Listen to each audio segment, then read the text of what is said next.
और मैं एक मिनट और मैं जो अमीन असलम जो आपने अभी क्या एक बात कर लो बात।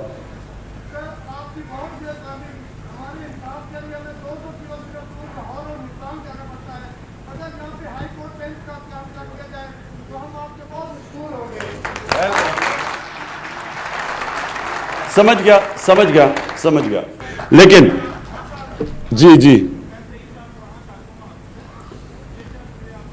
नहीं, तीन चार चीजें नहीं, एक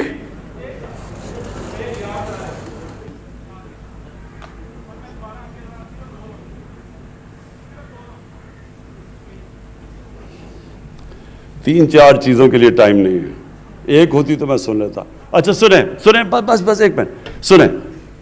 देखिए जी, आखिर में इंपॉर्टेंट ये है कि जो आपने बड़ी जबरदस्त बात की कि यहां इंडस्ट्रियल स्टेट बनानी है आपके लिए। असल रोजगार नौजवानों को इंडस्ट्रियल स्टेट से मिलेगा। इस वक्त पाकिस्तान को हम बड़ी देर के बाद इंडस्ट्रियलाइज करने